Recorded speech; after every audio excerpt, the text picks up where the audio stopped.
Sudah, Kak? Oke, baiklah aku mulai ya pembelajaran kita sama-sama di hari ini. Nah, sebelum itu aku mau ucapin untuk selamat malam untuk teman-teman semuanya. Perkenalin nama aku Falipi Bintang Mahendra, bisa dipanggil Bintang. Aku dari jurusan Akuntansi Universitas Brawijaya. Nah, kali ini aku sama-sama teman-teman PJJ lainnya akan belajar tentang latihan soal UTBK tentang ekonomi. Nah, aku harap dari pembelajaran ini kalian bisa belajar untuk persiapan kalian di UTBK nantinya. Dan aku berharap bisa kalian keterima di pilihan pertama di SBMPTN nantinya. Nah, sebelum itu aku mau nanya nih ke kalian. Udah berapa persen sih persiapan kalian untuk SBMPTN ini? Maksud aku UTBK. Udah berapa persen nih persiapan kalian?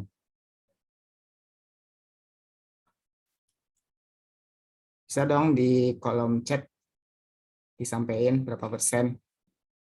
Wah, ada yang 100% nih. 50-50, 75. Oke, 70-50. Oke, nggak apa-apa. Masih ada waktu, kalian UTBK di bulan Mei ya kalau nggak salah. Nah, masih ada waktu sekitar 1 bulan lebihan. Oke, masih kurang. Nah, karena masih kurang ekonomi nih, kita sama-sama belajar nih tentang persiapan untuk UTBK ekonomi. Sebelum itu, eh, kita bahas pertama, untuk soal pertama. Nah, untuk soal pertama ya ini. Berikut ini yang bukan merupakan prinsip dari ekonomi adalah A. Mencapai tujuan maksimum dengan pengorbanan yang minimum. B. Mencapai pengorbanan maksimum dengan tujuan minimum. C. Mencapai tujuan tertentu dengan pengorbanan minimum. D. Mencapai tujuan minimum dengan pengorbanan tertentu. E. Mencapai tujuan minimum dengan pengorbanan maksimum. Nah, menurut kalian apa nih jawabannya? Nomor satu.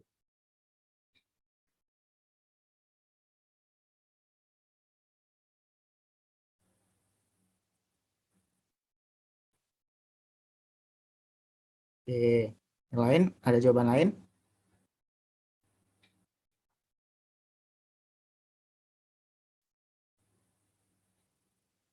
Ada jawaban yang lainnya? Boleh tebak-tebak aja dulu menurut kalian. Oke, oke. Karena udah mulai berbeda-beda nih jawabannya, ayo kita bahas sama-sama deh. Nah, sebelum itu aku mau kenalin kalian tentang prinsip ekonomi. Kita sama-sama tahu prinsip ekonomi itu ada dua. Nah, apa itu dua prinsip ekonomi itu? Pertama, ada pengorbanan minimum dengan aku ulangin mencapai tujuan minimum dengan pengorbanan tertentu. Terus ada mencapai tujuan maksimum dengan pengorbanan. Aku ulangin mencapai tujuan tertentu dengan pengorbanan maksimum. Nah, jawaban yang paling tepat adalah yang D. Oke, sampai sini paham nggak? Ada yang bingung?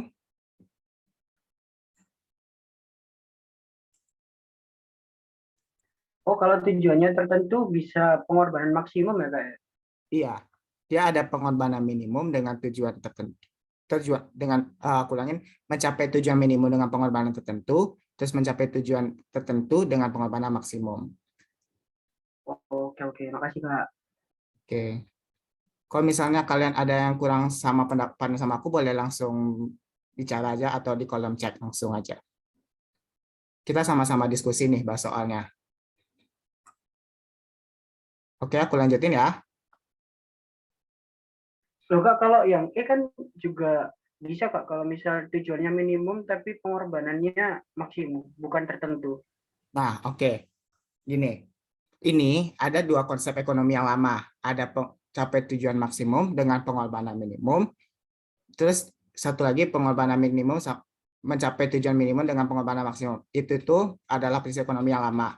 Yang sekarang yang dipakai adalah minimum. Mencapai tujuan minimum dengan pengorbanan tertentu dan mencapai tujuan tertentu dengan pengorbanan maksimum. Oke, gimana? Oh, jadi yang E itu masuk yang model lama ya? Iya, benar banget. Oke, oke. Oke, aku lanjut ya. Nah, perhatikan diagram di bawah ini. Nih, apa nama diagram ini? Ada yang tahu nggak nama diagramnya? Membahas tanggal konsumen bukan? Oke, ada yang lebih spesifiknya lagi? Oke, benar, circular flow. Nah, berdasarkan diagram tersebut, peran pelaku ekonomi nomor 2 dan 3 secara berturut-turut adalah, ayo apa jawabannya?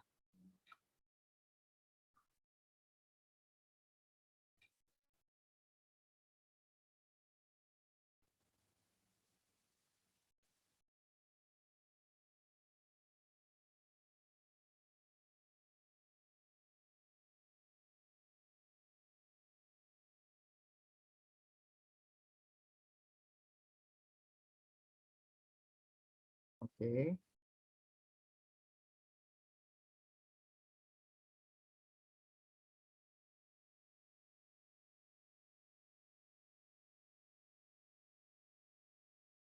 oke. Ada pendapat yang lain nggak selain jawaban yang di kolom chat?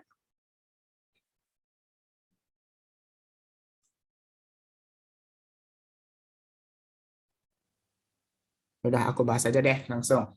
Nah, sebelum itu kita kenali dulu circular flow ini dulu. Circular flow. Nah, circular flow ini di sini berarti ada 3 sektor. Berapa nih? 4 sektor kalau nggak salah. Anggap aja deh 3 sektor deh. Nah, berarti pertama itu dari pasar input nih yang pertama. Yang arus pertama dari rumah tangga konsumen ke rumah tangga produsen. Yang pertama ini berarti dia itu memberikan, rumah tangga konsumen memberikan faktor produksinya. Ingat faktor produksi apa aja? Ada yang tahu? Bisa on mic?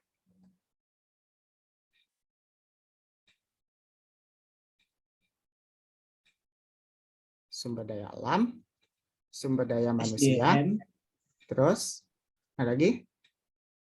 Modal. Ya, modal dan kewirausahaan. Oke, makasih Anda jawab. Nah, itu adalah 4 faktor produksi. Nah, yang dimiliki oleh rumah tangga konsumen yang akan diberikan oleh rumah tangga produsen. Nah, setelah rumah tangga konsumen ngasih ke rumah tangga produsen nih faktor produksi, pasti ada dong balas jasanya. Nah, ini berupa arus yang kedua adalah balas jasa faktor produksi. Nah, kalian tahu nggak balas jasa SDA apa? SDM apa, modal apa, perusahaan apa?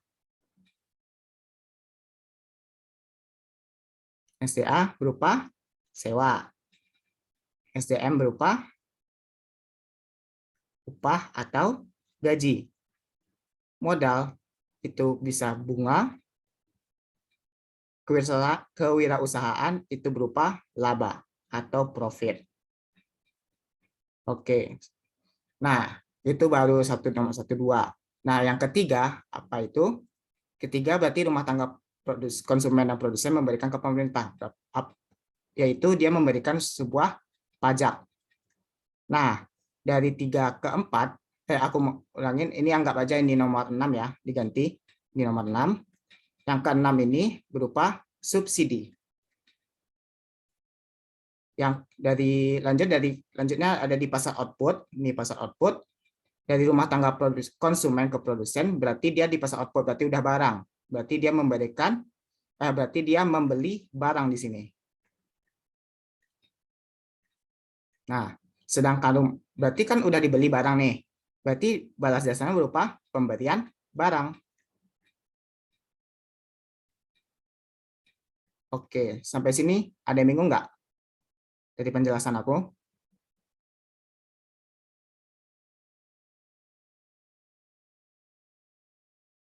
Berarti yang 6 tadi apa? itu subsidi dari pemerintah memberikan ke rumah tangga konsumen dan produsen berupa subsidi. Oke. Berarti jawaban yang paling tepat adalah yang C. Oke, ada yang bingung nggak sampai sini?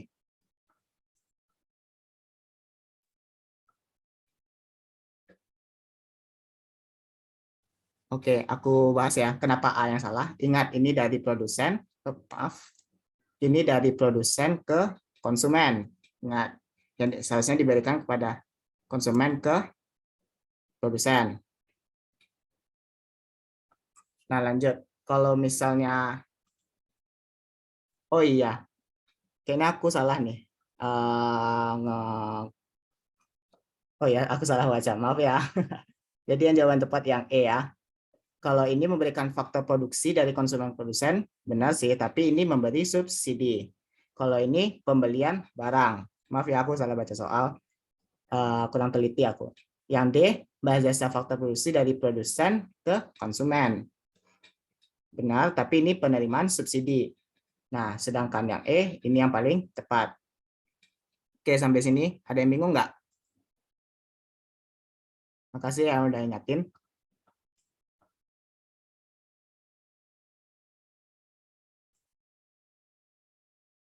Oke, aku ulangin satu, dua ya. Nah, ingat, faktor produksi itu dimiliki hanya oleh rumah tangga konsumen, faktor produksi. Nah, rumah tangga konsumen ini akan memberikan faktor produksinya ke rumah tangga produsen di arus nomor satu nih, harus sama di pasar input. Ingat, dia ada dua nih, pasar input dan pasar output. Lalu yang kedua, ini berarti kan udah diberikan nih faktor produksinya ke rumah tangga produsen. Nah, lalu balas jasa ke rumah tangga konsumen yaitu balas jasa faktor produksi. Gitu. Paham nggak sampai sini? Oke. Nah, untuk nomor 4, berarti ini kan rumah tangga konsumen kan membeli barang nih di pasar output nih. Kan rumah tangga konsumen ke produsen. Kalau pasar output itu udah berupa barang hasil jadi. Nah, tidak memungkinkan dong kalau misalnya dia memberikan faktor produksi lagi di pasar output, berarti dia di sini dia membeli barang ke produsen. Di sini.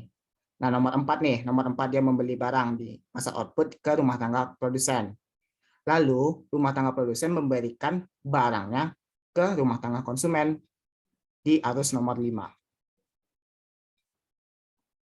Oke, ada masih bingung nggak?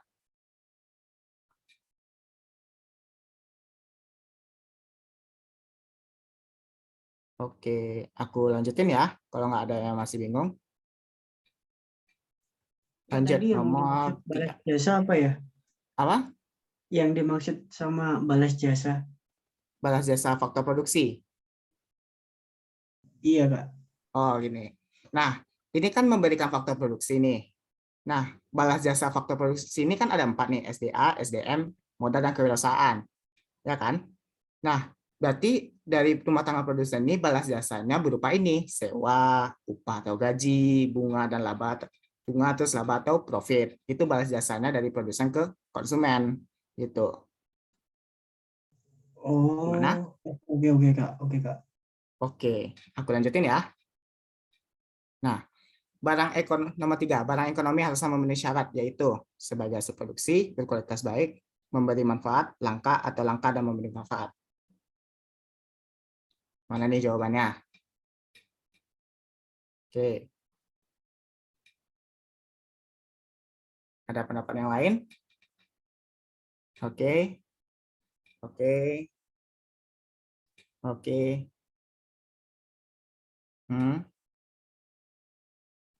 Ada yang lain?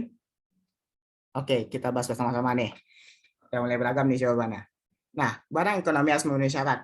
Barang ekonomi itu berarti kita butuh pengorbanan di dalam untuk mendapatkan barang itu.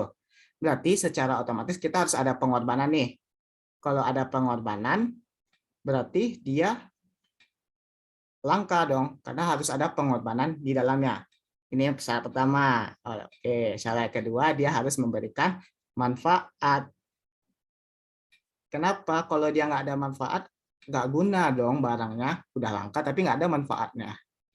Berarti dia bukan barang ekonomi kalau dia langka doang.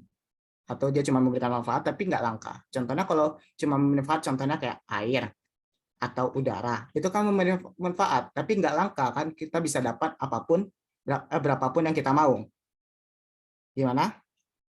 Paham? Berarti jawabannya lebih tepat yang E. Gimana? Paham nggak?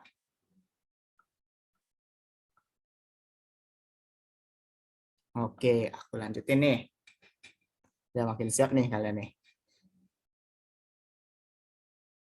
Oke, Production possibility curve adalah kurva yang menggambarkan berbagai kemungkinan.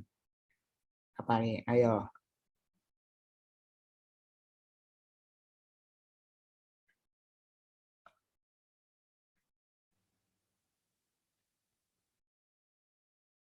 Oke.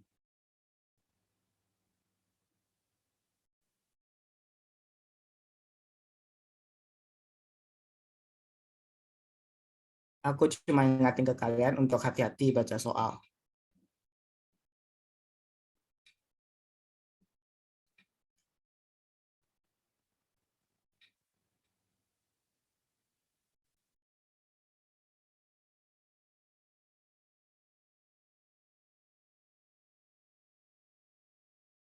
Oke. Nah, ini ada pendapatnya.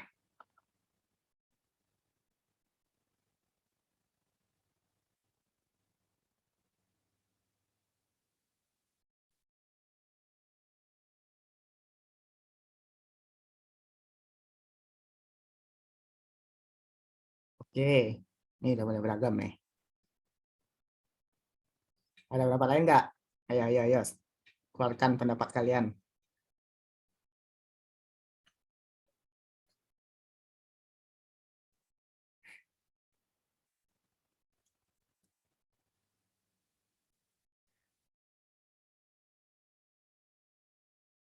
Oke. Nah, kita bahas nih sama-sama nih. Nah, production possibility curve. Ini materi pertama kalian pelajari di kelas 10.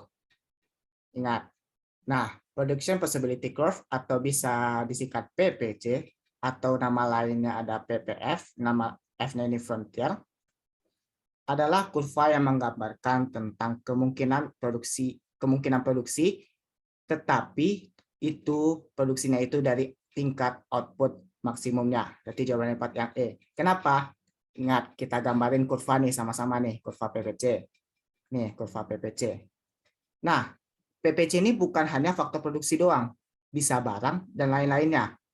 Kenapa? Nih, misalnya contoh di suatu negara. Negara ini outputnya bisa keamanan,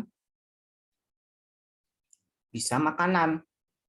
Sedangkan di perusahaan bisa berupa bisa mobil, bisa motor. Tergantung sumber daya yang dimilikinya. Jadi PPC atau PPF itu tingkat kemungkinan untuk tingkat output maksimum dari penggunaan sumber daya yang dimiliki oleh suatu perusahaan atau suatu negara. Itu jawabannya. Gimana? Ada yang bingung nggak? Intinya, yaitu lebih ke output yang dihasilkan, bukan faktor produksi. Nah, oke, kita bahas nih yang A, kenapa salah. Nih, udah dibilang nih faktor produksi. Salah. Kalau faktor produksi lain lagi. Nah, ini faktor produksi juga beda. Ini dua macam barang, oke. Tapi tingkat kepuasan yang sama. Tingkat kepuasan yang sama berarti itu ke arahnya indifferent curve. Ingat indifference curve ini jangan sampai lupa. Terus ini, kombinasi penggunaan dua macam memberikan tingkat anggaran yang sama. Tingkat anggaran yang sama. Beda dong, kalau ini tingkat output yang sama selalu di sini. Oke, di kurva PPC ini ada 3 kemungkinan. Ada di titik A, titik B, dan di titik C. Titik A, dia ini belum maksimum atau belum produksi secara baik karena masih bisa ditingkatkan ke titik B. Nah, titik B ini tingkat maksimum atau bagus banget untuk produksinya karena sumber daya dimilikinya udah kepake semuanya. Namun, kalau di C tidak memungkinkan produksi. Kenapa? Karena dia nggak, logikanya gini, motornya cuma segini, misal 10, mobilnya 5.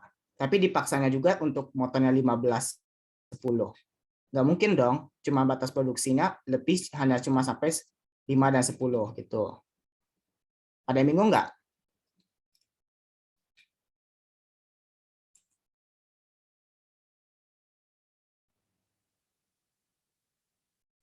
Intinya PPC ini lebih ke arah output.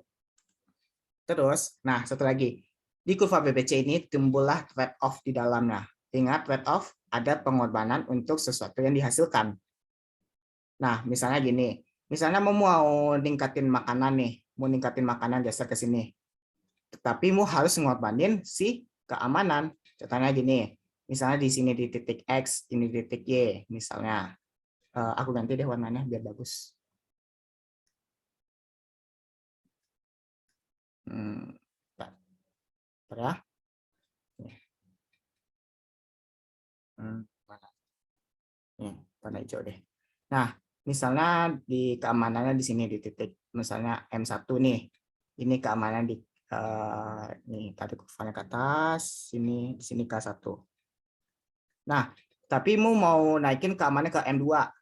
Nah, di sini M2, berarti di sini nih. Di sini K2-nya. Berarti harus ngorbanin dong ke si keamanan untuk mendapati makanan yang banyak. Maka timbullah trade-off di dalam kurva ini. Lalu, oh ya aku juga lupa ngejelasin. Nah, kalau mau dapatin ke titik C ini, ke yang tidak memungkinkan ini bisa dengan cara memahirkan teknologi.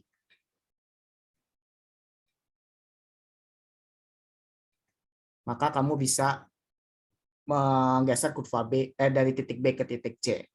Oke, gimana? Ada yang bingung nggak? Paham? Paham, Kak. Oke. Kalau nggak ada paham, bilang aja ya. Nih, aku lanjut nih. Nah, diketahui fungsi permintaan P sama 3Q kurang 50 dan fungsi B produksi dan sekian. Tentukan besar harga pada laba maksimum. Nah, laba maksimum nih, makanan biasa-biasa nih kalau setiap TO. Yuk, coba.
Oke, udah ada yang ketemu nggak jawabannya? Oke, ada pendapat yang lain?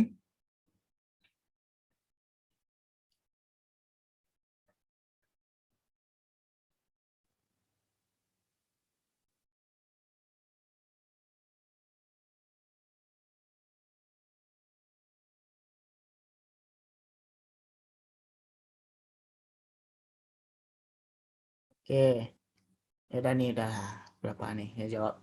Aku bahas aja deh sama-sama nih, biar cepat aja kita. Oke, diketahui fungsi permintaannya adalah sekian, fungsi permintaan adalah sekian, fungsi reproduksinya adalah sekian, tentukan besarnya harga pada laba maksimum. Ganti nih warnanya. Nah, laba maksimum. laba maksimum atau bisa kita simbolkan dengan P aksen. Nah, laba maksimum dapat dihasilkan dengan cara MR sama dengan MC. MR sama dengan MC didapatkan dari turunan dari TR aksen sama dengan TC aksen. Nah, sebelum itu kan kita nggak tahu nih TR-nya berapa nih. Nah, pertama-tama kita cari dulu TR-nya berapa. TR itu bisa kita dapatkan dari P dikali Q. P dikali Q. P udah diketahui fungsinya adalah 3Q dikurang 50. Dan Q-nya langsung aja masukin Q. Dapat kita TR-nya adalah 3Q kuadrat dikurang 50Q. Nah, ini baru TR doang. Baru kita masukin ke fungsi 3Q kuadrat kurang 50Q. Sama dengan 2Q kuadrat tambah 40Q ditambah 200. Maaf. Ditambah 200. Nah, lalu kita turunin nih. Ya, hasilnya 6Q dikurang 50 sama dengan 4Q ditambah 40. Kita sama pindah ruaskan. 6Q, 4Q dapat hasilnya 2Q. 50 sama 40 dapat hasilnya 90. Q sama dengan 45. Nah, ini baru Q doang. Yang di soal dimintanya adalah harga. Nah, kalau harga, maka kita pindahkan langsung aja ke sini. Kan di P sama dengan 3Q kurang 50 nih. Kan udah ketahui nih harganya sekian. Maka kita langsung masukin aja. 3 kali 45 dikurang 50. Ini berapa nih? 135 kalau nggak salah. Iya, 12, 5. Iya, kurang 50. Dapat hasilnya adalah 85. Itu jawabannya. Oke, sampai sini paham? Ada yang bingung nggak? Cara mencari laba maksimum?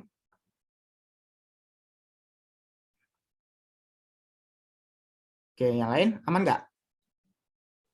Kak, itu rumusnya TR aksen sama dengan TC aksen ya? Iya, benar.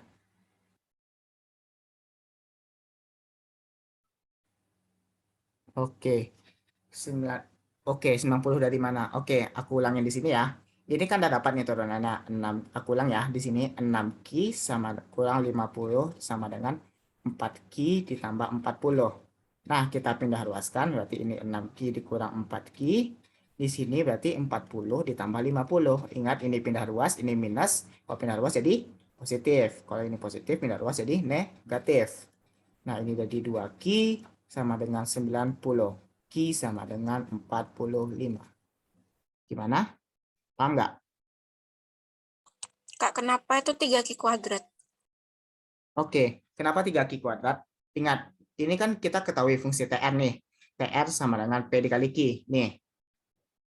Ya kan? Fungsi rumus TR adalah P dikali Q. Karena P udah diketahui dari fungsi permintaan adalah P sama dengan 3Q kurang 50, langsung kita masukin P-nya. Karena Q-nya nggak lagi diketahui, langsung kita tulis aja Q langsung di sini.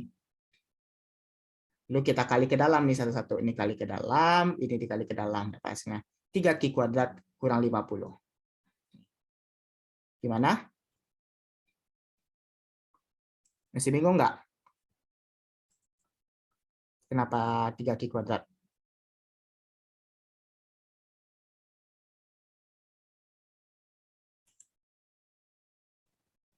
Oke, kalau 6Q. Ingat, karena kita mencari TR aksen, 3 TR aksen ini adalah turunan. Kenapa? Untuk mendapatkan MR, itu dapat didapatkan dari TR aksen, atau TR aksen ini adalah turunan pertama dari TR. Nah, turunan pertama TR, ini kan TR nih. Berarti untuk dapatin TR aksen, berarti turunan pertamanya.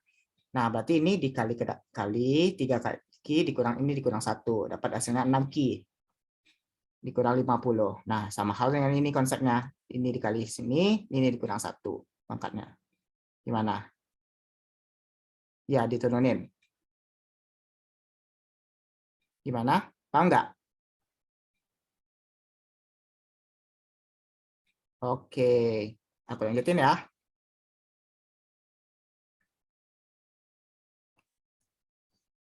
Oke, nomor 6. Permintaan terhadap barang yang dihasilkan dan dijual oleh sebuah perusahaan diketahui bersifat inelastik. Kebijakan yang tepat untuk ditempuh perusahaan itu dalam upaya menaikkan permintaan total dari penjualan barang ialah, ayo apa jawabannya? Mudah nih. Asik nih soalnya. Oke, yang lain ada jawaban yang lain? Oke.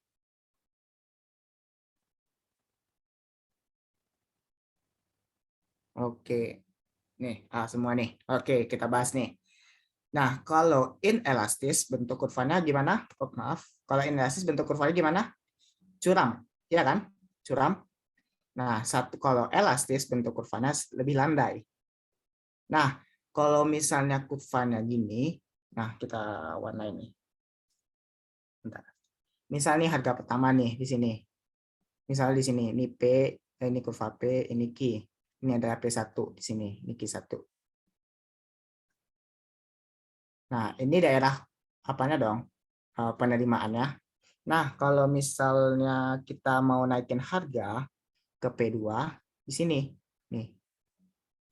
Mana lebih gede? Yang P2 atau P1? Yang P2 dong, yang paling gede. Makanya kalau misalnya pasarnya inelastis, maka kalau ingin TR-nya atau penerimaannya naik, maka kita harus menaikkan harga.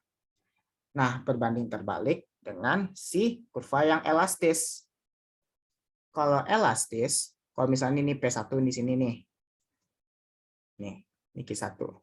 Kalau misalnya mau naikin harga, ini jadi P2, di sini dong cuma penerimaannya. Dari awalnya segini, kalau naikin harga, maka kalau diturunin, bisa naik nih sampai segini nih geserannya. Makanya kalau misalnya elastis, kalau untuk menaikkan TR atau penerimaan, maka kamu harus menurunkan harga. Oke, gimana? Paham nggak konsepnya? Berarti ini jawaban yang tepat adalah si A. Oke, gimana? Paham nggak? Atau ada yang bingung?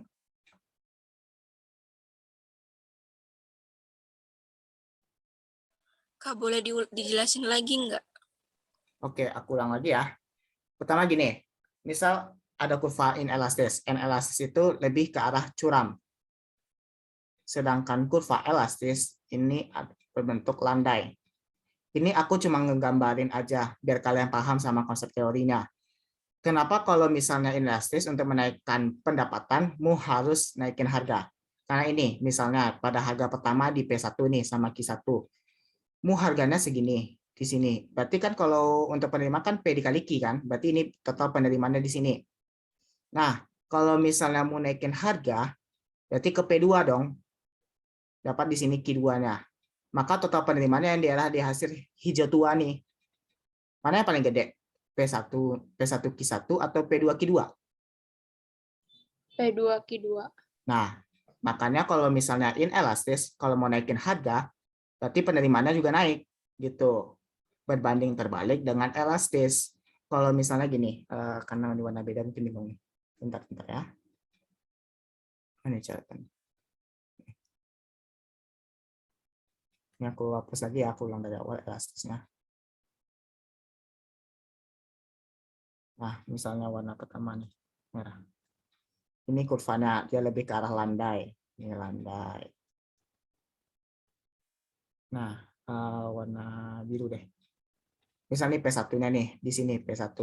Bisa di sini. Nah, di sini. Ini Q1.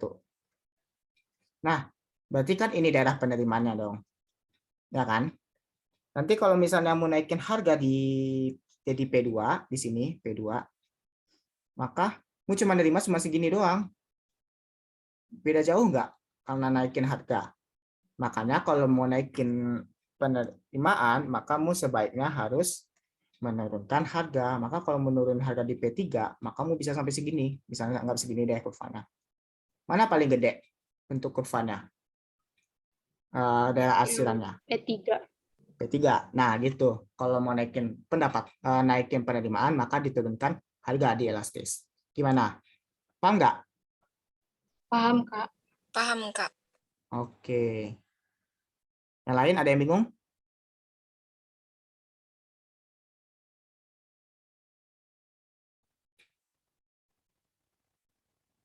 Oke, aku lanjutin ya. Lanjut nih. pendapatan per kapita negara. Diketahui nih beberapa ini. Maka tentukanlah pendapatan per kapitanya.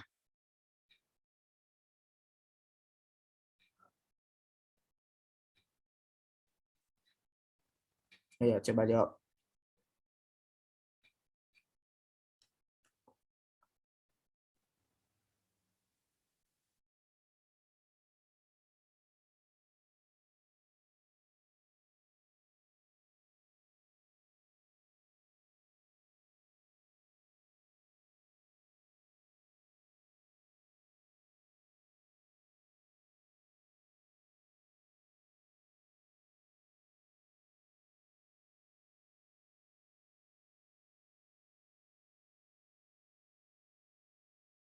Oke, yang lain?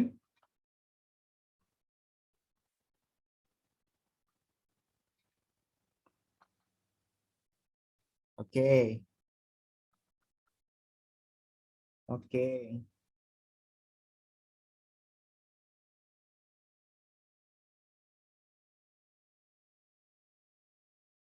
Oke.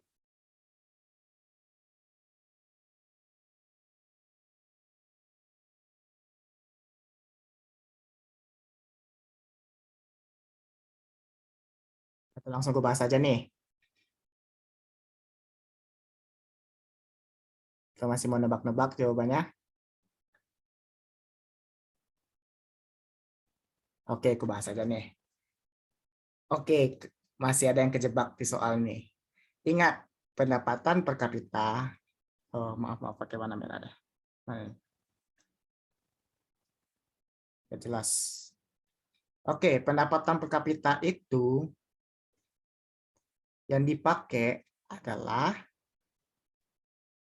GNP, bukan GDP. Ingat, tetapi kalau misalnya di soal cuman ada GDP, cuman adanya GDP, pakai aja GDP.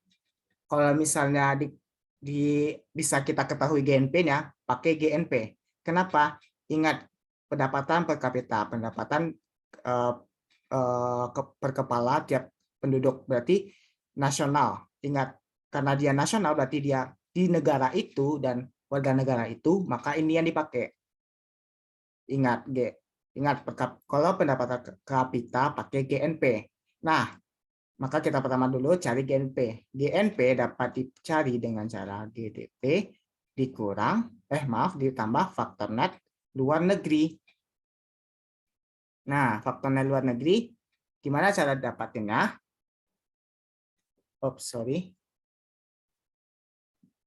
Faktor net luar negeri ini didapatkan dari WNI dalam negeri, DL dalam negeri dikurang WNA luar negeri. WNA dalam negeri. Ini DN ya. Nah, pertama itu GDP-nya berapa nih? 5.300. WNI-nya berapa nih?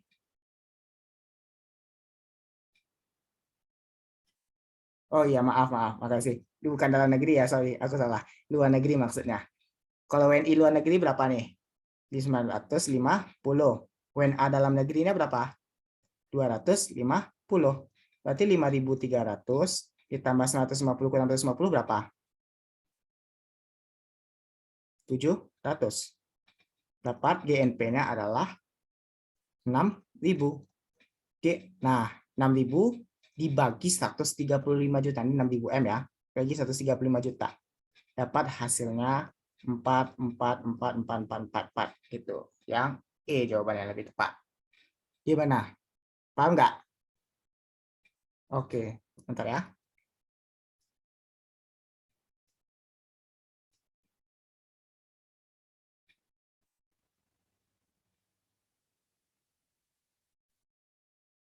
Yang lain, ada yang bingung nggak? Untuk pendapatan per kapita. Oke, aku lanjutin ya kalau nggak ada yang mau nanya.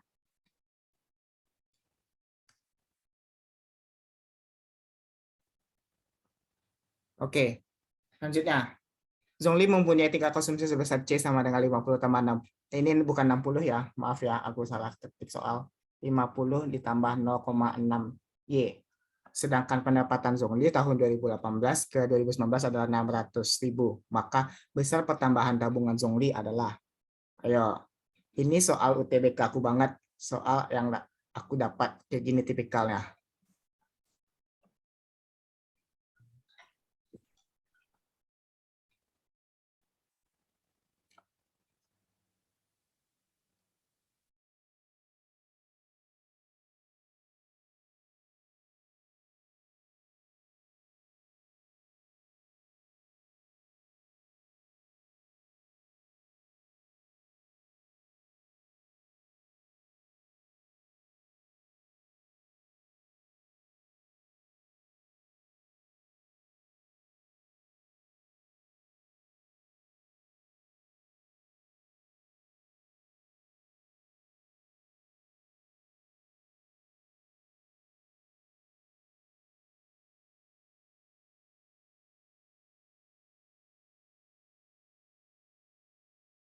Oke, Karet gak apa?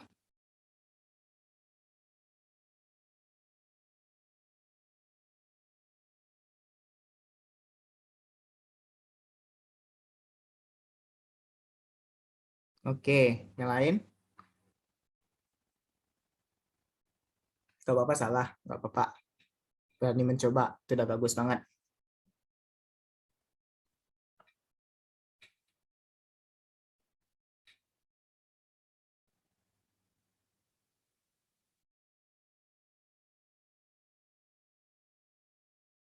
Oke. Nah, dan ini udah mulai agak beragam nih jawaban-jawabannya. Nah, kita bahas sama-sama deh. Oke, diketahui C. C sama dengan 50 ditambah 0,6Y. Nah, kalau misalnya C-nya sekian, S-nya berapa? Fungsi konsumsinya.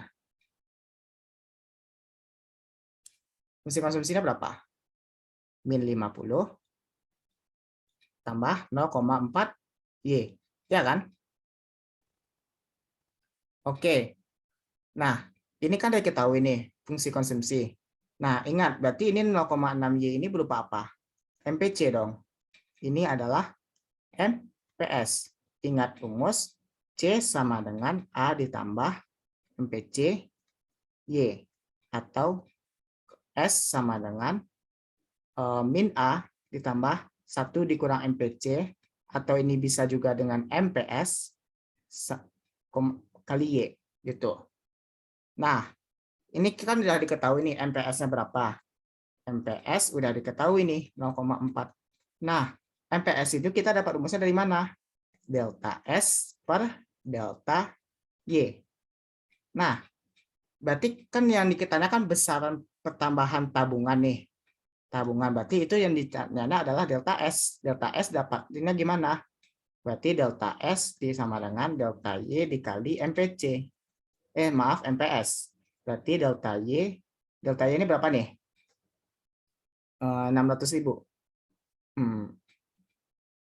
600.000. Ingat, ini katanya pertambahan pendapatan. Berarti itu delta Y. MPS-nya berapa? 0,4. Dikali dapat hasilnya 240.000. Berarti jawaban yang tepat adalah yang B. Gimana? Aman atau ada yang bingung?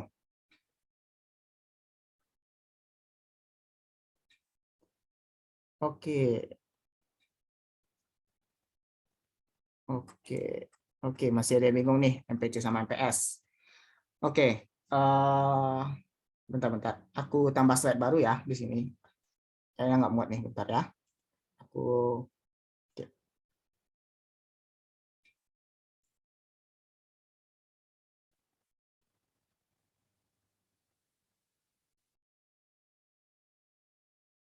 Oke, udah kelihatan layarku? Udah full screen nggak? Udah, Kak. Oke, aku lanjutin nih. Sama-sama kita bahas dulu pertama. C sama dengan ini fungsi konsumsi, konsumsi ya. Fungsi konsumsi itu ada rumusnya C sama dengan A ditambah B, Y. B kali Y. Di mana A adalah konsumsi otonom atau biasa disebut ketika pendapatanmu sama dengan 0, maka itulah konsumsimu. Konsumsi minimal lah. Kenapa digituin? Misalnya nih, kamu nggak ada pendapatanmu, butuh makan nggak sih? Iya kan, kalian butuh makan kan? Kalau misalnya walaupun pendapatan nol, kok nggak? Ya tinggal nama doang, ya kan? Nah makanya A ini disebut nama konsumsi otonom atau konsumsi minimal pada saat pendapatan sama dengan nol. Nah lanjut, B adalah MPC atau marginal propensity to consume. Di sini adalah MPC adalah marginal propensity atau kemungkinan, maaf ya kalau ada salah tulis nama tulisannya, to consume. Berarti kemungkinan untuk dikonsumsi. Nah, MPC ini didapatkan dari rumus delta C pertambahan konsumsi dibagi delta Y. Pertambahan konsumsi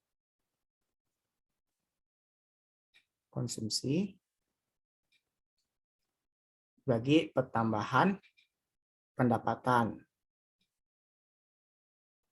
Nah, Y ini adalah pendapatan. Nah, lanjut kita ke S. S adalah fungsi tabungan, save. Rumusnya adalah dari min A ditambah 1 dikurang B dikali Y. 1 kurang B atau bisa 1 kurang MPC atau bisa MPS atau marginal, sama aja nih namanya.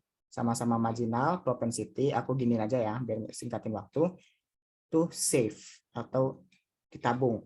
Nah, rumusnya adalah delta S per delta Y atau pertambahan tabungan atau save dibagi pendapatan. Gitu. Gimana? Sampai sini ada yang bingung nggak?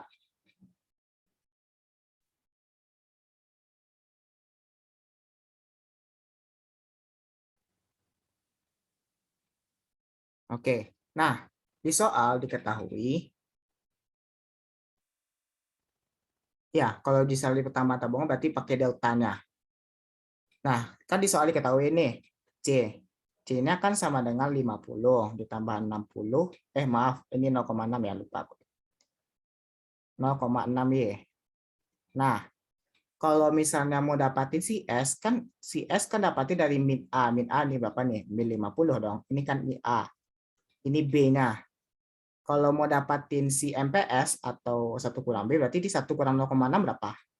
1 dikurang 0,6 kali Y. Berarti dapat hasilnya min 50 ditambah 0,4 Y. Itu. Oke. Kenapa 1 kurang PC sama dengan MPS? Ingat, kenapa gitu? Aku lupa juga. Terima kasih ya udah ingatin. MPC ditambah MPS itu sama dengan 1. Nah, kalau mau dapatin MPC, bisa didapatin berarti 1 dikurang MPS. Atau mau dapatin MPS, bisa didapatkan berarti 1 kurang MPC. Gitu. Gimana? Lalu, nah ini kan udah dapat nih. 0,4 itu kan MPS kan? Oh, maaf. 0,4 ini kan adalah MPS. Nah, MPS didapatkan dari ini rumus MPS. Oh, ini maaf, ini bukan MPC sih, MPS. MPS didapatkan dari delta S per delta Y. Kita sama dengan MPS. Nah, MPS-nya adalah 0,4, delta Y-nya adalah 600.000, MPS ini adalah delta S dikali silang. Ini dikali silang dapat hasilnya 240.000 sama dengan delta S gitu. Gimana? Aman? Iya, betul, harus dicari satu.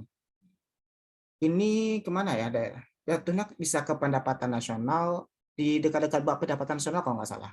Aku kebetulan juga ngajar coba cek di YouTube PJJ di pendapatan nasional, itu aku ngajarin ini nih kalau nggak salah.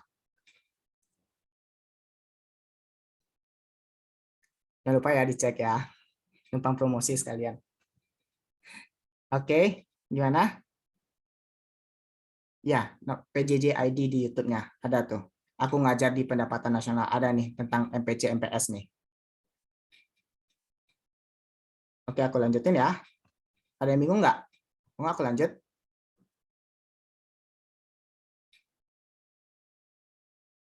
Kalau masih bingung langsung potong aja ya, langsung on mic. Oke.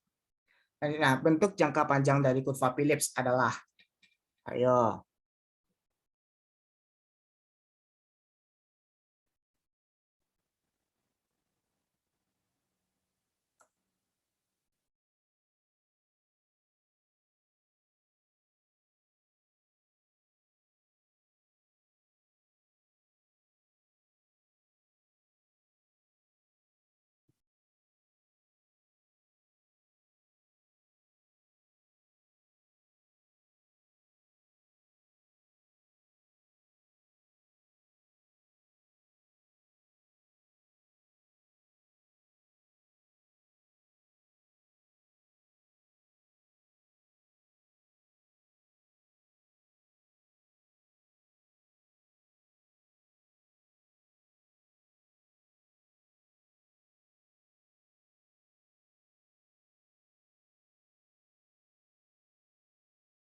Oke, ini ada oke.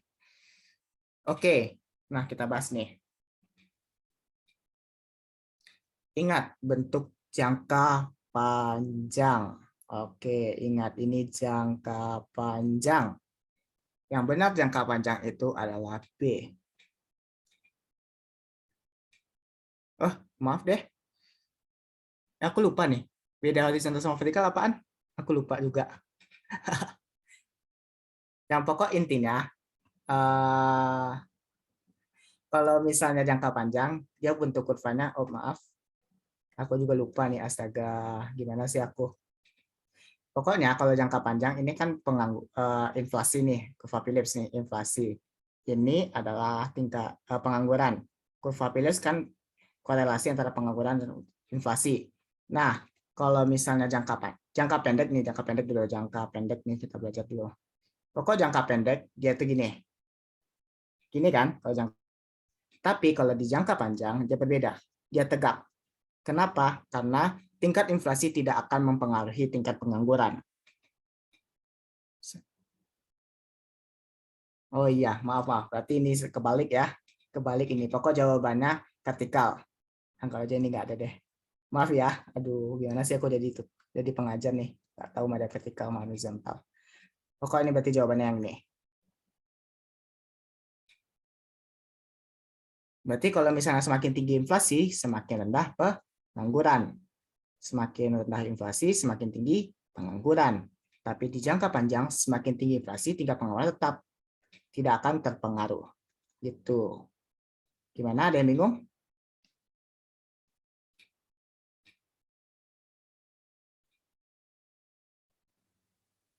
Ada yang bingung nggak? Oke, intinya gini.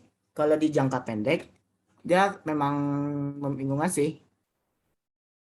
Di jangka panjang berarti inflasi itu tidak akan mempengaruhi tingkat pengangguran. Aku juga nggak tahu sih kenapa, karena aku bukan dari ilmu ekonomi ya, aku di akuntansi, tapi aku pelajari di jangka panjang, semakin tinggi tingkat inflasi, maka pengangguran tidak akan mempengaruhi tingkat pengangguran. Tapi kalau di jangka pendek, inflasi mempengaruhi jumlah pengangguran, gitu. Aku mohon maaf ya untuk teman-teman yang nanya kenapa bisa kayak gitu. Intinya, kalau misalnya di jangka pendek, kurvanya miring, gini, turun melengkung dari kiri atas ke kanan bawah, tetapi terus kalau makin tinggi inflasinya, makin rendah pengangguran. Semakin rendah inflasi, semakin tinggi pengangguran. Dia berbanding terbalik nih, inflasi sama pengangguran. Tetapi kalau di jangka panjang, semakin tinggi inflasi atau semakin rendah inflasi tidak mempengaruhi jumlah pengangguran. Maka pengangguran tetap segitu juga. Gimana? Ada yang masih bingung? Paham, Kak. Oke. Intinya inflasi kalau di jangka pendek itu korelasinya negatif sama pengangguran. Oke, aku lanjutin ya. Berikut ini merupakan kebijakan dilakukan oleh Bank Indonesia secara kontraktif. Nah, ayo jawabannya.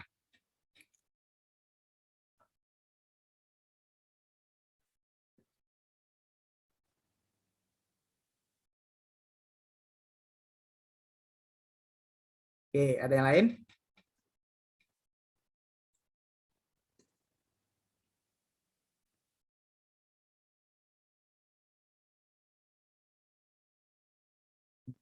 Oke. Oke, udah mulai beragam nih jawabannya. Aku bahas ya. Oke, berikutnya merupakan kebijakan dilakukan oleh Bank Indonesia. Ingat, Bank Indonesia. Bank Indonesia. Bank Indonesia berarti kebijakan namanya kebijakan moneter. Moneter. Berarti yang kalau ada pajak-pajak bukan kebijakan moneter, itu kebijakan ini fiskal. Atau dilakukan oleh pemerintah. Berarti kita bisa usir jawaban A dan C, E. Oke, kontraktif. Kontraktif berarti dia menarik uang beredar. Menarik uang beredar atau menekan inflasi. Inflasi diturunkan. Nah, kalau inflasi diturunkan, gini. Berarti yang jawaban yang lebih tepat adalah C. Ayo apa? Yang si B, meningkatkan giro wajib minimum atau simpanan cadangan si bank di dalam tabungan. Berarti uang yang beredar ditahan oleh si bank. Kenapa yang C salah? Pembelian di pasar terbuka berarti dia membeli surat-surat berharga. Surat berharga Bank Indonesia atau SBI atau pokoknya surat-surat berharga dari Bank Indonesia itu dibeli. Kenapa? Coba deh kita logika ini. Kita dari perspektif dari penjual nih. Misal aku jual barang, jadi penjual nih. Aku ngebeli barang berarti aku ngasih uang dong, ya kan? Berarti uang itu tetap kalau beli berarti kita gimana ya ngelogikainnya ya? Bentar, aku bingung juga ngelogikainnya ke kalian. Nah, kalau misalnya aku ngebeli nih, berarti kan aku ngasih uang nih. Kalau orang-orang ngebeli berarti kan dia ngasih uang nih. Ya kan? Berarti uangnya makin beredar dong kalau dibeli. Nah, kalau sedangkan dijual berarti kan dia ngasih uang nih ke Bank BI. Berarti Bank BI berarti narik uang dong. Terima uang gitu. Gimana? Paham nggak maksud aku gimana? Enggak, Kak. Oke. Gini, misal Bank BI ngebeli surat-surat. Berarti kalau bukan ngebeli sih maksudnya. Gimana ya logika ke kalian? Aku juga bingung nih logika gimana ya. Bentar. Gimana ya? Kontraktif. Kontraktif itu kebijakannya itu menarik uang beredar. Berarti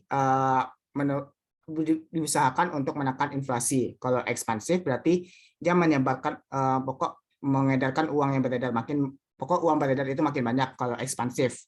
Jadi tingkat inflasinya dinaikin. Ngerti? Beda ekspansif sama kontraktif.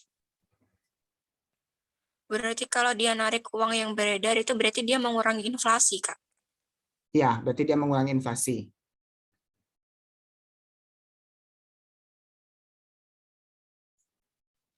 Meningkatkan giro wajib minimum itu berarti banknya beli dari Bukan, kalau giro wajib minimum itu simpanan cadangan bank. Simpanan cadangan si bank umum, simpanan cadangannya. Berarti bank itu diusahakan jangan mengedarkan uang terlalu banyak. Pokok harus disimpan cadangannya harus ada sekian, misalnya oleh Bank Indonesia. Misal awalnya disuruh simpannya 100, awalnya 100 M. Besoknya karena mau inflasi nih, ditahan. Bank-bank harus simpan uang sebesar 300 M. Jadi kan bank tuh nggak bisa ngedarin uangnya, nggak bisa kayak ngasih kredit atau segala macam gitu.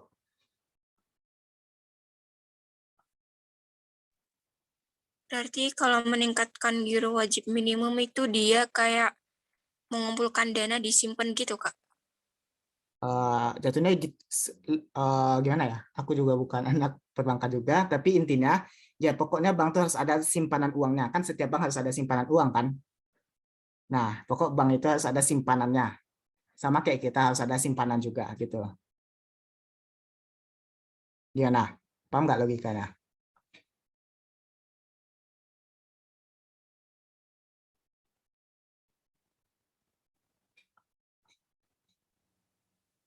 Kalau pembelian gimana ya?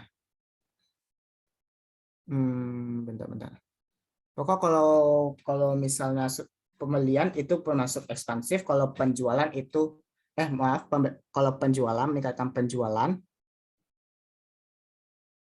berarti itu masuk ke kontraktif. Masuk ke kontraktif. Terus menurunkan suku bunga diskonto berarti suku bunga pinjaman.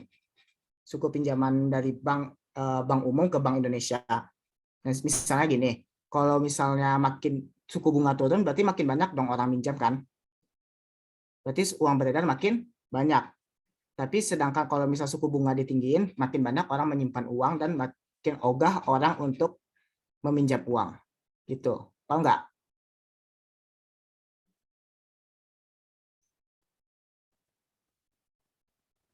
Atau ada yang masih bingung?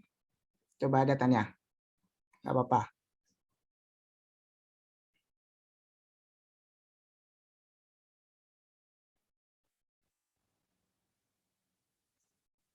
Kalau nggak, aku lanjut aja ya. Oke, aku lanjut aja nih. 11. Berikutnya merupakan pajak daerah. Ini mudah banget nih.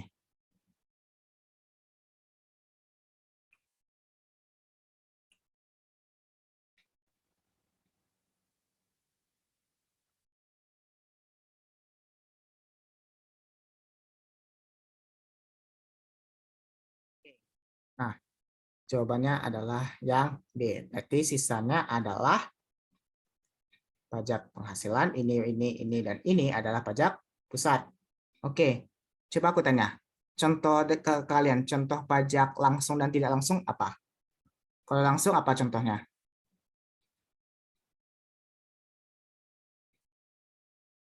Oke, kalau tidak langsung? Nih, secara langsung PPh. Kalau tidak langsung apa contohnya? PPN. Oke, bagus. Udah berarti kalian udah hafal nih pajak-pajak nih. Oke ya, aku lanjutin ya. Mana ada yang masih bingung? PPh PPN apa, Kak? Oke, PPh. PPh itu artinya pajak penghasilan nih, PPh. Ini PPh nih artinya. Ini singkatannya PBB. Ini PKB. Ini PPNBN. Pajak penjualan barang mewah. Nah, kalau PPN itu pertambahan nilai. Contohnya gini nih, pertambahan nilai.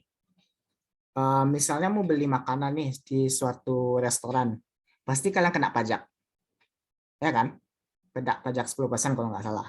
Nah, kalau misalnya 10%, itu kan seharusnya dibebankan ke restoran sebenarnya. Tapi pihak restoran membebankan ke kalian pajak pertambahan nilai itu. Makanya itu dinyatakan pajak tidak langsung karena nggak langsung ke restorannya, tapi ke kita sebagai konsumen. Gitu. Gimana? Paham?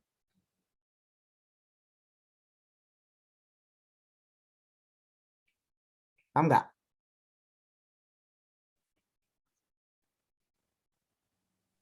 Paham, Kak. Oke, aku lanjutin ya. Nah, ayo. Berikutnya merupakan akun-akun masuk dalam jurnal umum, dalam perusahaan dagang, dalam pencatatan perpetual adalah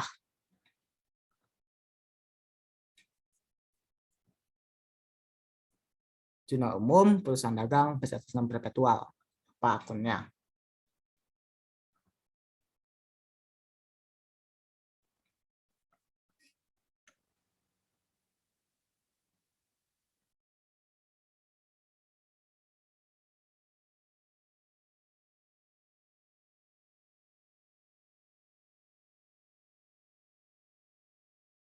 Oke, yang lain? Ada pendapat yang lain? Oke. Oh iya, maaf. Ini bukan pembelian sih seharusnya, penjualan. Oh, maaf ya. Aku salah lagi ngetik soalnya. Penjualan nih, penjualan. Oke. Ada pendapat yang lain nggak?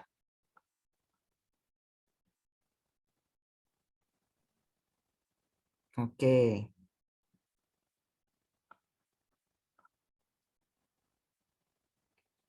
Atau mau aku bahas nih?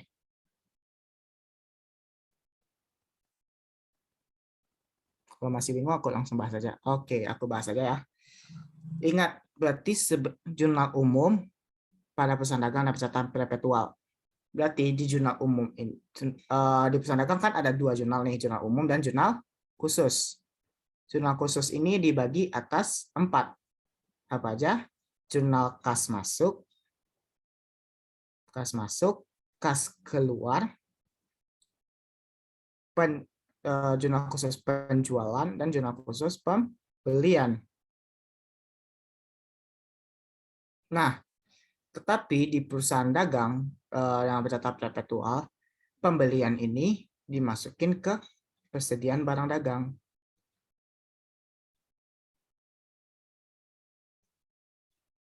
Nah, berarti secara tidak langsung retur pembelian ini nggak masuk. Kenapa? Dia masuk ke bagian pembelian kan, retur pembelian ini. Kalau misalnya di perusahaan dagang, namanya ini adalah di persediaan, masuk bagian persediaan barang dagang. Nanti kalian di kuliah akan lebih dijelasin lagi kenapa ini masuk ke persediaan barang dagang. Atau mungkin kalau kalian udah belajar dagang sampai ke jurnal penutup perusahaan dagang, mungkin kalian udah paham nih. Masuk ke pencatatan perpetual, kalian bakal paham. Aku jelasin secara singkat aja. Seperti ini. Di mana persediaan barang dagang ini ada masuk beberapa akun dari pencatatan periodik. Yang pertama itu ada pembelian, ada retur pembelian, dan satu lagi ada beban angkut pembelian.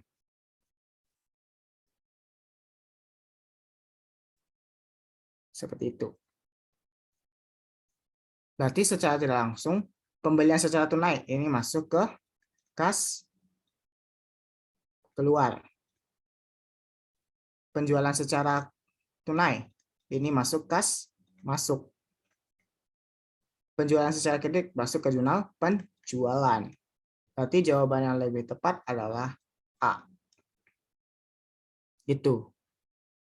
Gimana? Ada yang masih bingung nggak?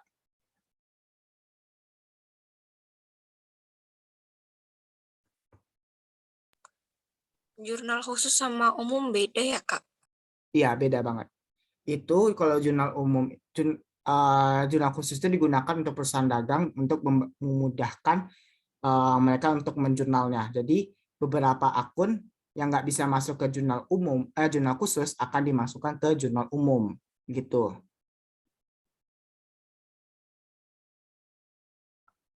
Oke, mungkin masih ada yang bingung ya pencatatan perpetual sama periodik. Aku giniin aja deh. Pencatatan perpetual itu mencatat akun dengan pakai ada persediaan barang dagang.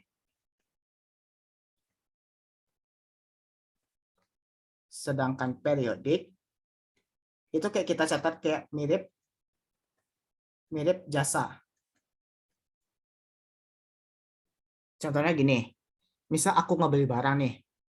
Kalau misalkan kalau ingat, kalau aku perusahaan dagang itu membeli barang dan menjual barang itu lagi kan, ya kan? Nah, kalau perpetual itu kita mencatat misal si A membeli persediaan barang, misal untuk persediaan barang dagang. Kalau misalnya di periodik kalian mencatatnya pembelian, tapi di perpetual kalian mencatatnya sebagai persediaan barang dagang. Contohnya seperti ini nih. Misal Pak A pada tanggal 1 bulan 2 dia membeli barang dagang sebesar 10.000 misalnya. Anggap aja deh 10.000 dolar. Nah, dolar masuk logikanya 10.000 dolar. Maka catatlah secara kredit deh, kredit. Maka pencatatannya bagaimana? Catatannya bagaimana? Nah, secara periodik kalian mencatatnya seperti ini. Kalau periodik kalian catatnya gini kan? Pembelian terhadap utang dagang. Iya kan? Ini pembelian di kas, utang dagang di kredit. Maaf, pembelian di debit,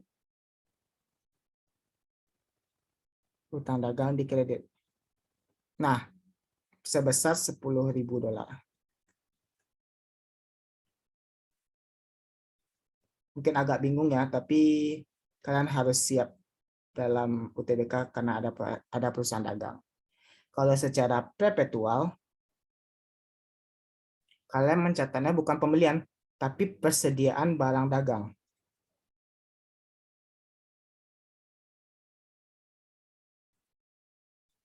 Terhadap utang dagang. Ini debit, ini kredit. Sebesar 10.000.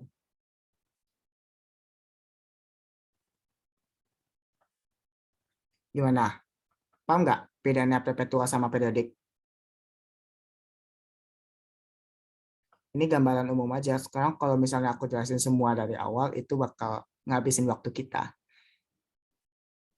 Nah, itu sih beda dari perpetual dan periodik. Biasanya perpetual ini digunakan untuk perusahaan yang pakai banyak barang dagangnya. Misalnya kayak misalnya fotokopi nih misalnya.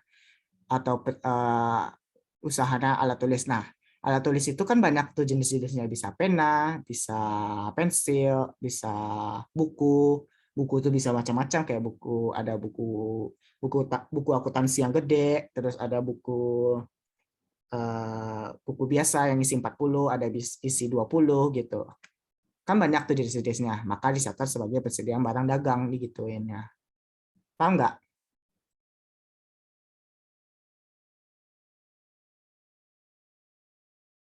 Atau masih bingung sama persediaan barang tentang perpetual ini sama periodik?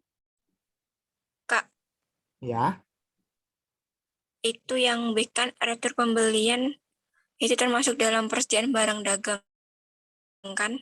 ya. Kenapa salah? Kan yang di soal itu pencatatan perpetual. Oke, seharusnya bukan retur pembelian namanya, seharusnya persediaan barang dagang. Karena di perpetual nggak ada namanya retur pembelian. Kalau misalnya aku buat nih, diganti nih soalnya misalnya jadi periodik, baru boleh masuk retur pembelian. Paham? Mungkin agak bingung ya tentang perpetual sama periodik. Coba deh kalian pelajari lebih dalam lagi tentang ini. Kalian bakal jauh lebih paham tentang beda perpetual dan periodik ini. Ya, nah, ini cuma gambaran umum aja untuk mempersingkat waktu. Ya, nah, masih ada yang bingung nggak tentang gambaran umum ini? Coba aja tanya aja, nggak apa-apa.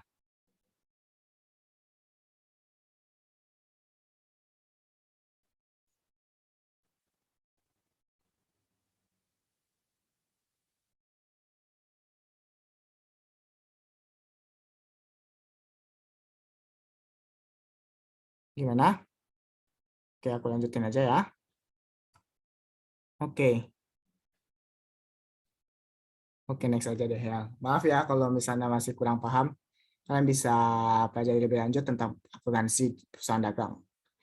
Lanjut, Bapak Tani menyewa gedung pada tanggal 1 November 2020 pada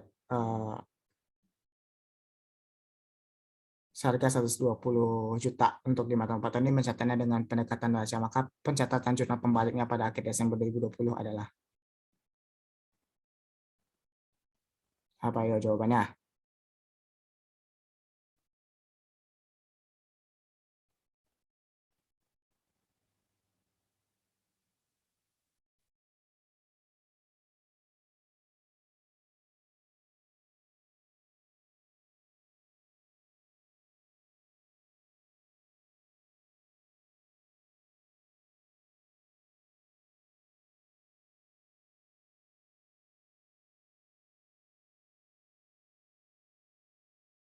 Oke, yang lain?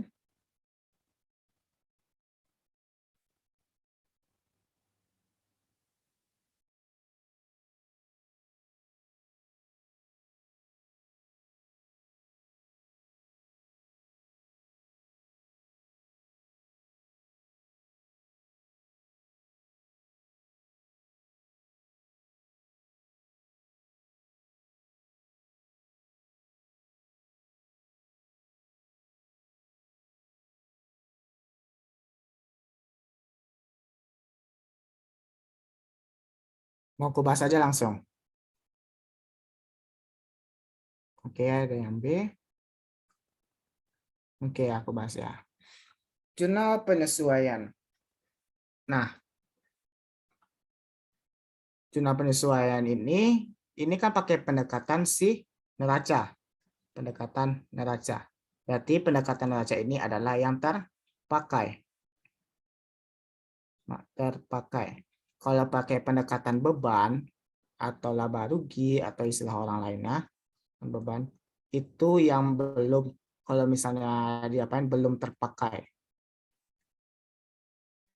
Untuk menggambarkan lebih mudah ya untuk ke kalian. Berarti kan dari 1 November ke Desember kan berarti udah terpakai sebesar 1 bulan kan? Nah, berarti kita catatnya itu berarti 1 per. Berarti kan untuk 5 tahun nih, 1 bulan baru terpakai, dari 5 tahun ini baru 1 bulan. Berarti ini per 60. 5 tahun itu berarti udah 60 bulan. Dikali 120 juta. Dapat hasilnya adalah 2 juta. Nah, berarti yang dipakai 2 juta ini adalah kalau pakai pendekatan neraca berarti beban, maaf ini bukan beban asuransi ya, beban gedung, beban gedung per sewa, ini sewa dibayar di muka atau sewa dibayar di muka DDM. Aku singkat aja ya, sebesar 2 juta. Tapi ingat, kalau pakai pendekatan neraca itu tidak ada jurnal pembaliknya. Kenapa? Dia yang sudah terpakai. Kalau masih belum terpakai, itu udah kita catat sebagai kita catat aja. Kita catat aja di jurnal penyesuaian, maka kita harus membaliknya kalau pakai pendekatan beban. Berarti jawaban yang tepat adalah yang si E. Ingat kalau neraca itu tidak ada jurnal pembalik. Jurnal pembalik nanti tidak ada. Kalau pendekatan beban itu ada jurnal pembalik.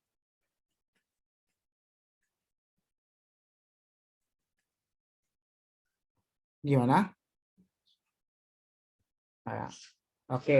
Nah, itu kan kalau misalnya aku kasih soal pakai pendekatan neraca nih. Kalau pakai pendekatan beban nih aku kasih soalnya. Berarti jawaban yang lebih tepat adalah si B. Kalau pakai pendekatan beban. Kenapa? Kalau pakai pendekatan beban kan itu yang tersisa yang masih belum terpakai nih. Yang belum terpakai kan ada 59 bulan lagi nih. Berarti 59 per 60 dikali 120 juta. Berarti dapat hasilnya adalah 118 juta. Oh maaf, bukan B sih. Berarti lebih tepat ke si D. 180 juta. 118 juta. Nah, ini pencatatannya kan sewa dibayar di muka, sewa DDM per beban gedung. Atau beban sewa boleh. Sebesar 118 juta. Nah, ini kan jurnal penyesuaian doang. Nah, pada jurnal pembalik, nanti ditulis sebagai beban. Oh iya, maaf. Berarti yang tepat adalah yang C. Maaf, aduh. Gimana sih aku? Beban gedung per sewa dibayar di muka. 118 juta. Gimana? Ada yang masih bingung?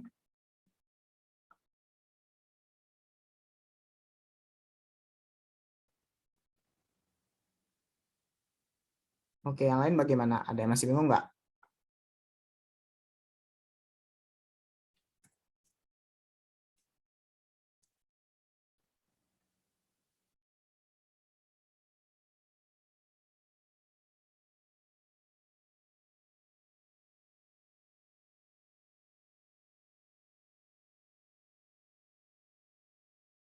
Oke, yang di sini kalau sewa DDM ini untuk pendekatan neraca. Ini pendekatan neraca. Pendekatan neraca. Ini untuk jurnal penyesuaiannya. Nah, tapi nggak ada jurnal pembaliknya, nggak ada. Tidak ada. Itu.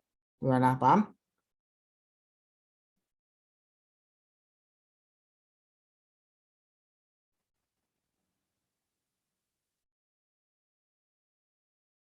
Oke, Ada mau ditanya lagi nggak? Kalau nggak aku lanjutin.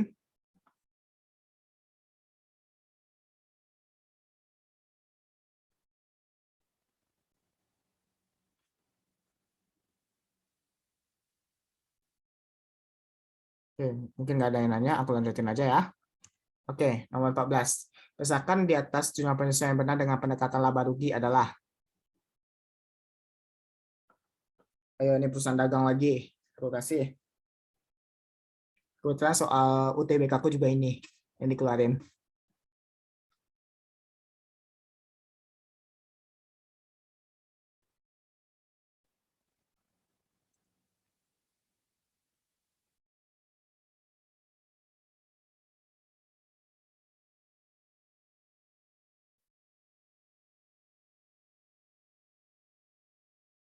Ada yang tahu jawabannya?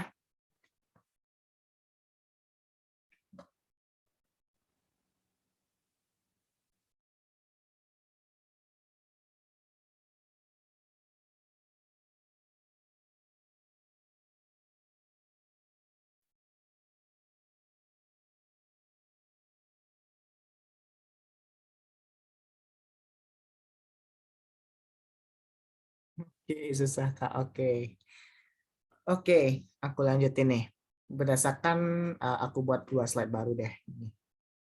Bentar ya, aku buat 2 slide baru.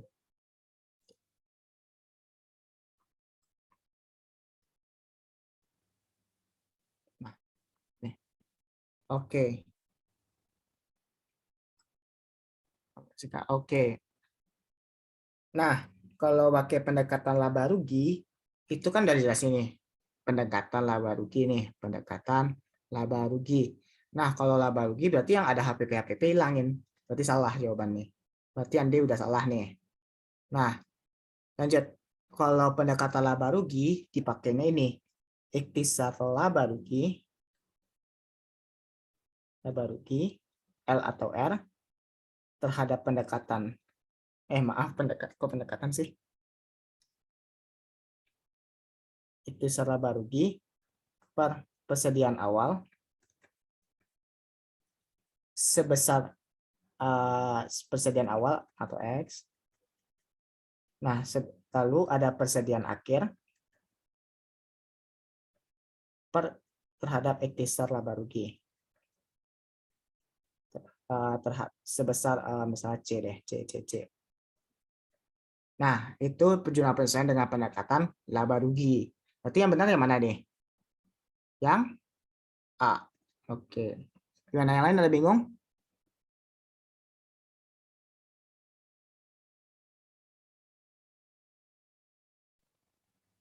Nah, kalau misalnya itu kan pendekatan laba rugi nih. Kalau misalnya pakai pendekatan HPP gimana, Kak? Nah, kalau pakai pendekatan HPP untuk jumlah penyesuaian nih. Ini HPP. Nah, kalau pakai HPP berarti HPP terhadap persediaan awal ditambah beban angkut pembelian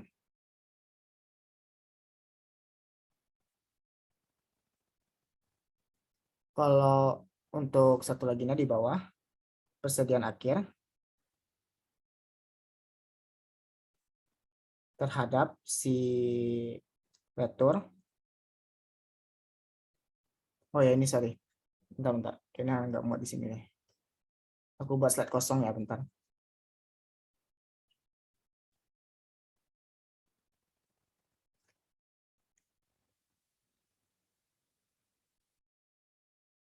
Nah, kalau pakai metode HPP, ya bentar, itu ya aku lupa.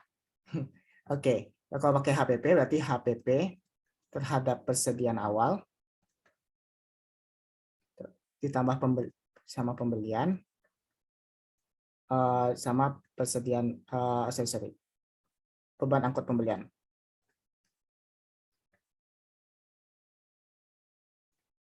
Di bawahnya lagi ada persediaan akhir terhadap retur pembelian Terus ada potongan atau diskon potongan pembelian.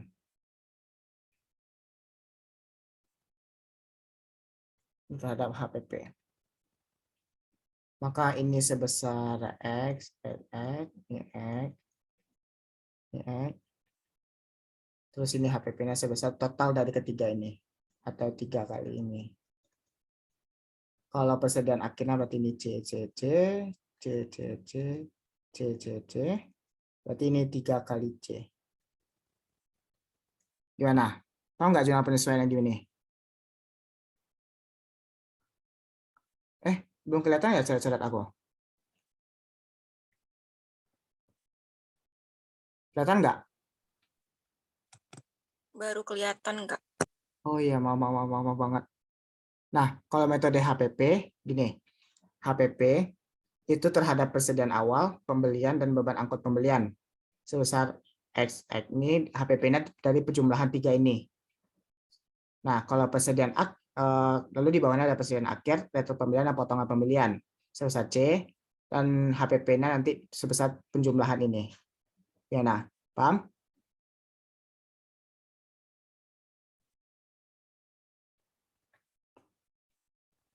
Ada masih bingung nggak?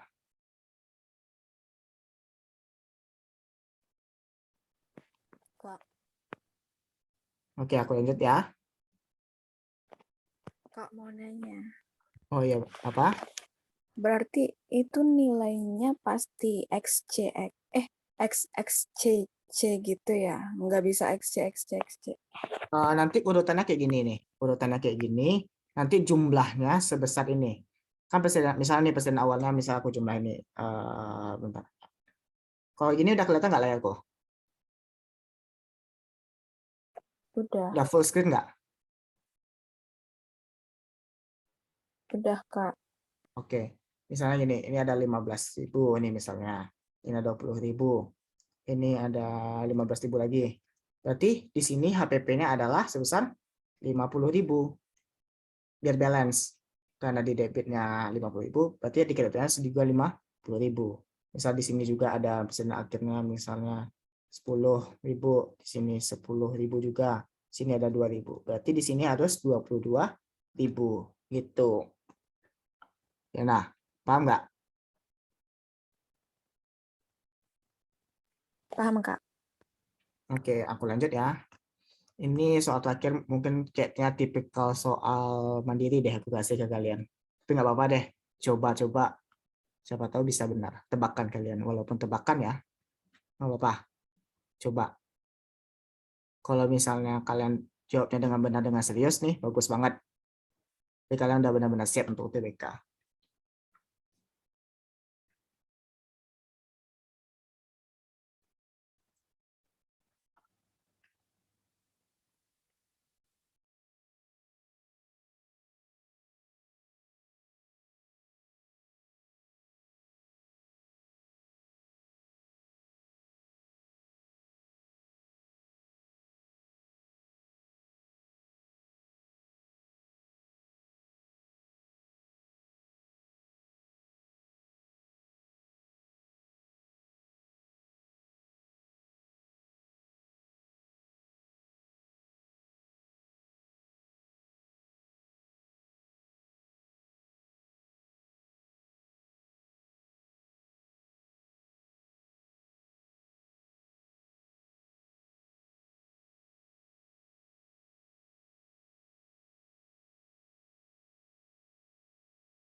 Gimana? Bingung? Atau gimana? Oke. Lain?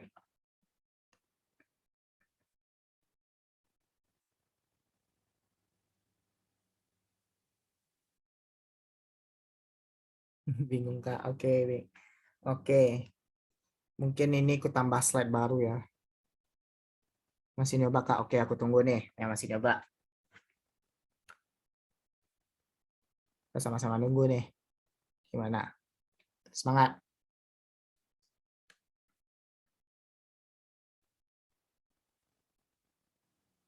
Yang lain juga coba deh. Sama-sama coba. Bisa nggak?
Oke, gimana? Udah dapat?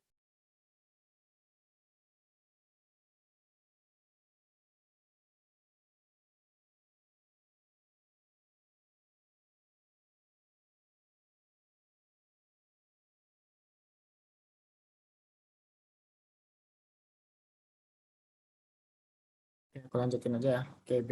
Oke. Oke, kita sama-sama bahas nih.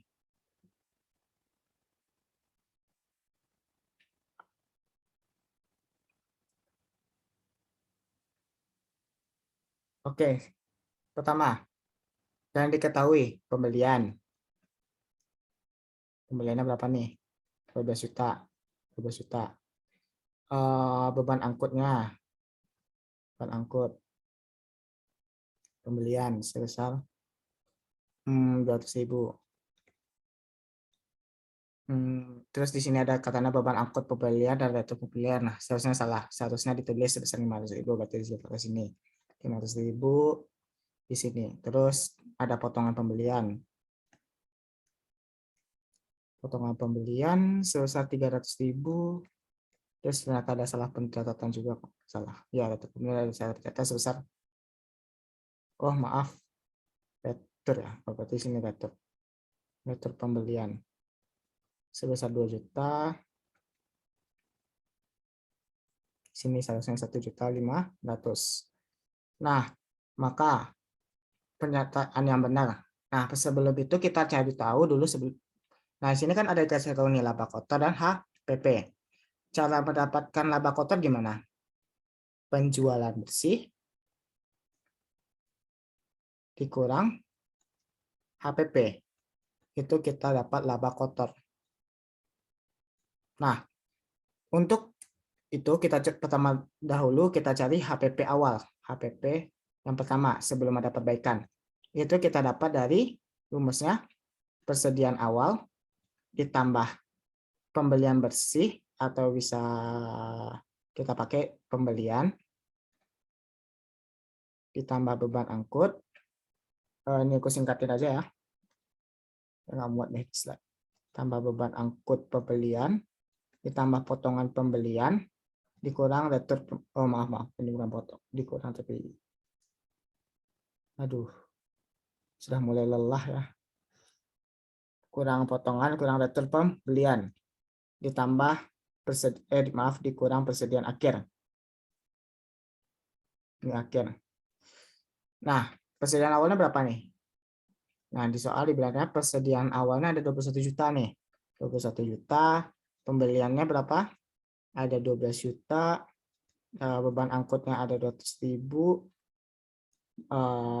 potongan pembelian dikurang 300.000, retur pembeliannya ada 2 juta. Itu kurang persediaan akhirnya ada sebesar berapa nih? 10 juta. Ayo berapa hasilnya nih?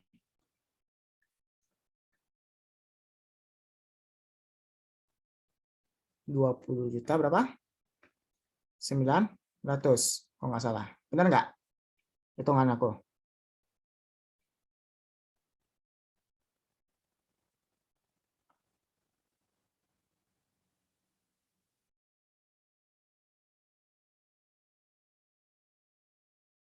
Di HPP kedua ada benar nih. HPP kedua. Nah, nampak banget nih soal terakhir nih. HPP kedua. Sama rumusnya kayak tadi. Langsung aku salin aja 21 juta. Ditambah 12 juta. Ditambah 200.000.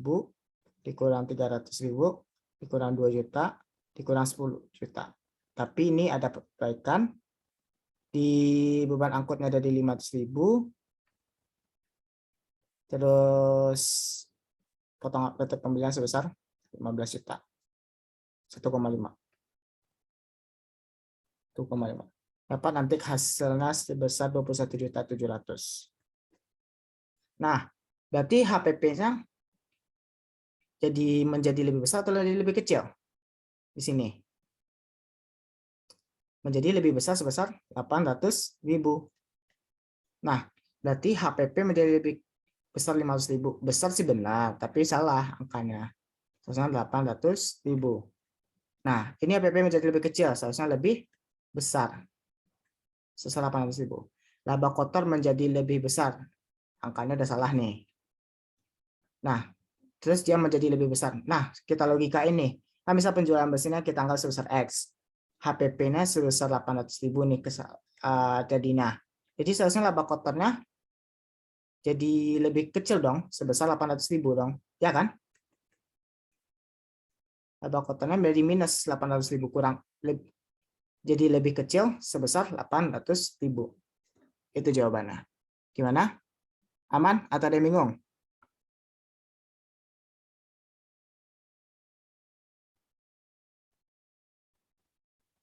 Ini suaraku kedengaran nggak?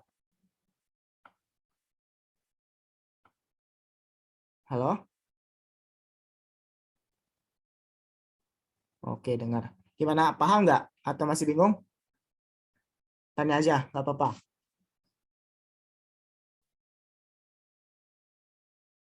Oke, yang lain gimana? Atau udah mulai pusing, udah mulai tertekan dengan soal-soal? Gimana? Dibawa santai aja, nggak apa-apa. Masih ada waktu 1 bulan lagi untuk kalian belajar. Gimana? Ada pertanyaan lain nggak? Dari semua materi yang tadi?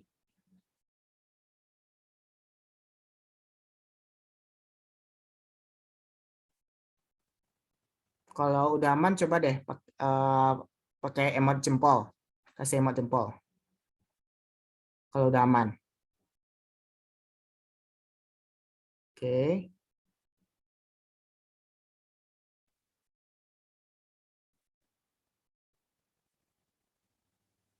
Oke. 8.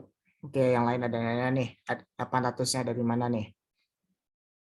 Oke, 800-nya kenapa dari mana? Ini kan HPP awalnya kan dapat kita nih 20.900. Nah, HPP setelah perbaikan dapat hasilnya 21.700. Nah, selisihnya berapa? 800.000 kan? Nah, berarti kan HPP-nya menjadi lebih besar, 800.000. Maka pernyataan yang benar adalah yang si D, laba kotornya lebih kecil 800.000. Kenapa? Karena penggunaannya makin gede, 800.000 kan HPP-nya makin gede. Makin gede HPP, makin kecil laba kotor. Kalau makin kecil HPP, maka makin besar laba kotor. Gitu. Ya nah? Oke. Dan sampai sini materi kita. Sayonara. Nah, terima kasih untuk teman-teman semua yang udah gabung untuk belajar untuk latihan soal UTBK di hari ini. Nah, gimana? Kasih dong gimana belajarnya? Aman atau tertekan atau gimana?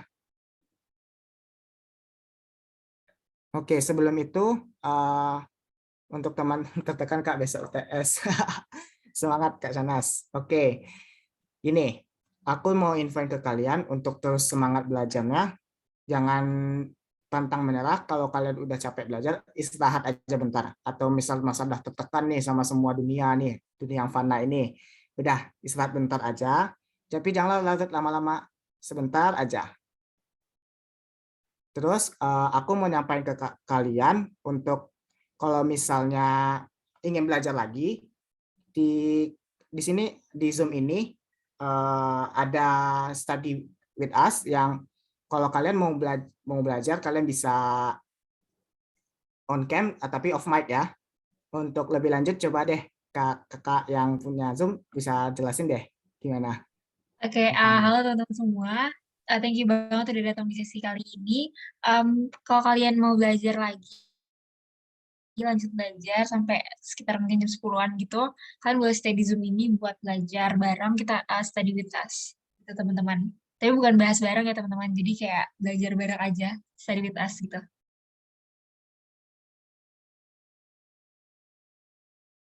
Oke, mungkin aku balikin ke Bintang. Oke, kasih ya. Nah, terima kasih untuk teman-teman yang udah hadir di sini.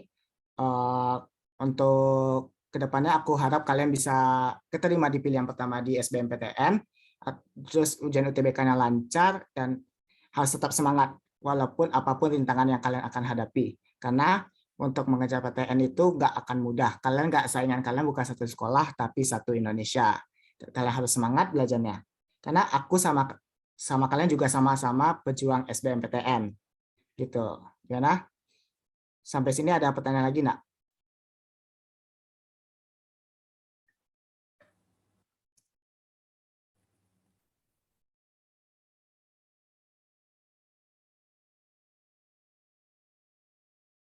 Oke, aku tutup ya untuk pertemuan hari ini. Terima kasih untuk yang udah hadir. Sekian dari aku. Terima kasih teman-teman yang datang. Dari Taufik Hidayah. Assalamualaikum warahmatullahi wabarakatuh. Selamat malam dan selamat istirahat. Dan atau mau lanjut belajar, lanjut aja. Terima kasih.